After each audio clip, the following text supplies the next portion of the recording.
It's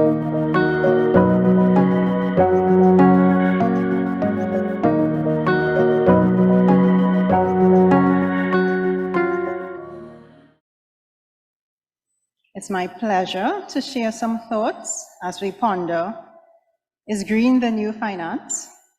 Let's see.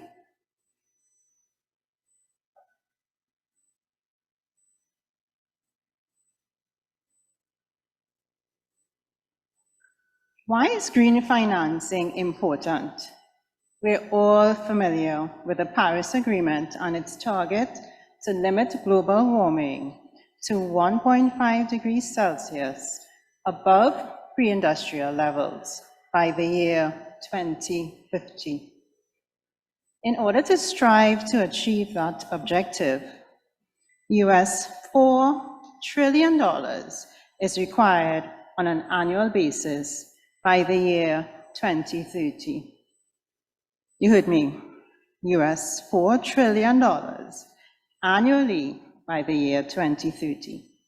That's a total of US $30 trillion of investments in clean energy and green infrastructure by the year 2030, according to the World Energy Outlook 2021. Actually, the World Energy Outlook for 2022 will be released on Thursday. So this conference is 2 days too early for me to share updated figures and for us to understand exactly where we are in our quest to net zero.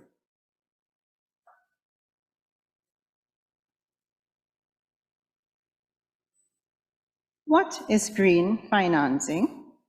So it's the issue of loans or bonds to finance projects, initiatives which benefit the environment.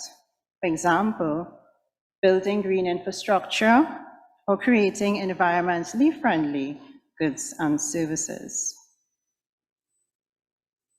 And how do we finance these green projects? By a financial structure known as green bonds, which are issued in the capital market and used to fund projects which have positive environmental and/or climate benefits. And because of that, you'll sometimes hear them being referred to as climate bonds. And in addition to the green bonds, we also have green loans, right, which are issued by the banks. What are some of the uses of these green bonds? Now, renewable energy is a prime example of an eligible green activity for borrowing under the standard green bond label, specifically in solar and wind energy installations. For the first half of 2022, US $204 billion financed renewable energy projects and activities. In 2021, the total figure was US $366 billion. So we're definitely poised for an increase in financing in 2022. Right, another use of green bonds is with respect to clean or green transportation, which is primarily electric vehicles. And total capital raised was US $149 billion for the first 6 months of 2022. Now, if you wanted to compare just the 2021 figure, it was US $273 billion. So financing is increasing, but we're still short of what is required to be on track, to get on track for net zero by 2050.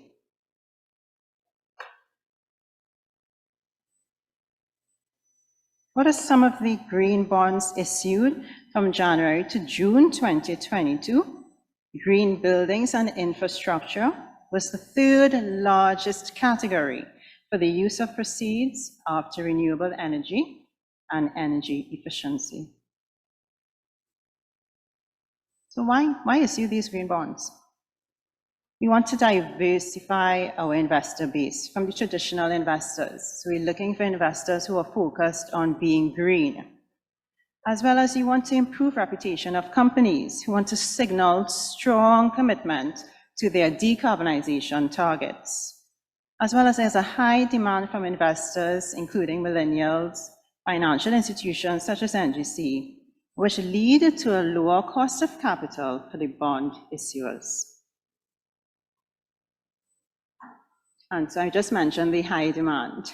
And with this higher demand, as I said, from retail and institutional investors, coupled with the limited supply, leads to investors paying a higher premium or accepting a lower yield.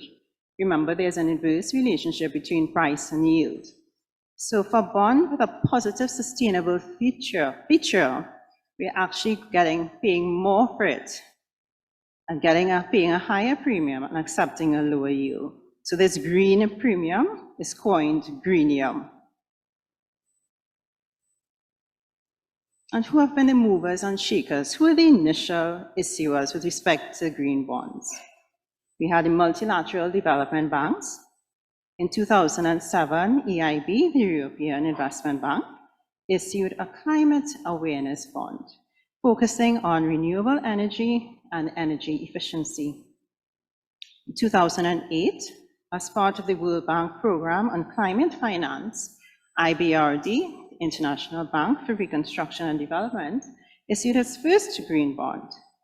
And IFC, the International Finance Corporation, issued green bonds in 2010 and 2013. As of 2021, the green bond market is a US $1.5 trillion.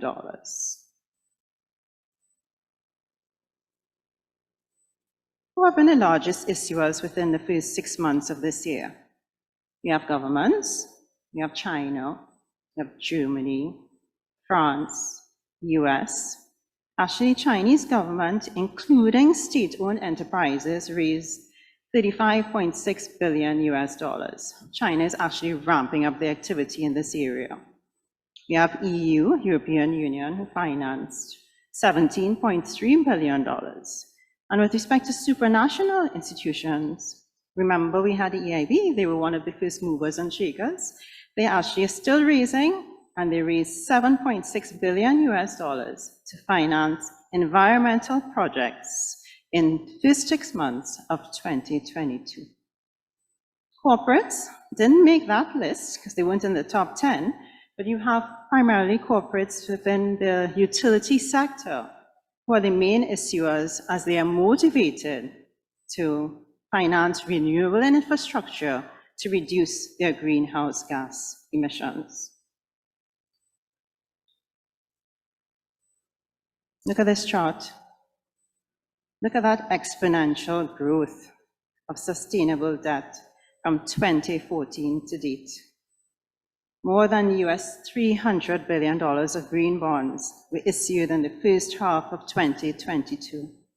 That's approximately 41% of the sustainable debt market in the first 6 months of 2022.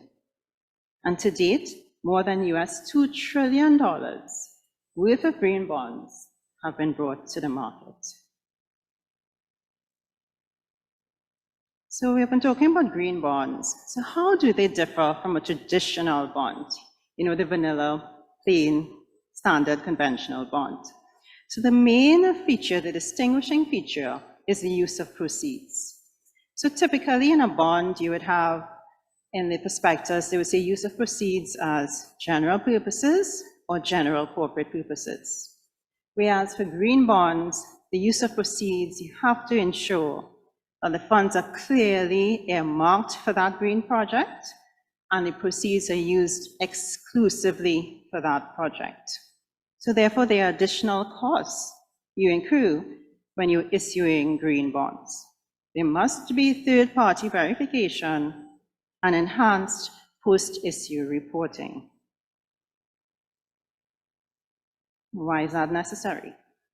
Is that independent verification necessary? Is that enhanced annual reporting necessary? Yes, it's necessary. We need to prevent greenwashing. So it's a term that you're very familiar with.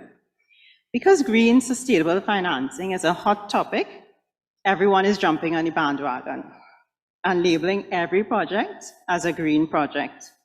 So they're overstating their green benefits or making misleading statements about the positive impact of the project on the environment. So as investors, we need to be cognizant of this greenwashing effect when we are conducting our due diligence. How about introducing an environmental impact bond, an innovative financing technique which uses pay for success model to finance green infrastructure? So it includes a contingent payment feature which is structured into the bond. So investors receive additional payments if the environmental project performs better than expected. Unfortunately, you would receive a reduced payment if the project underperforms, but we know that wouldn't happen. So I think that structure is worthy of consideration. Of course, there's an independent evaluator to assess the project outcomes based on the performance metrics which are established at the start. So here's just a snapshot of the financial commitments by both local and international financial institutions as we strive to finance $4 trillion in clean energy or green infrastructure by the year 2030. Do the commitments total $4 trillion? I think some quick maths, I think it does. Now to convert the commitments to actual financing.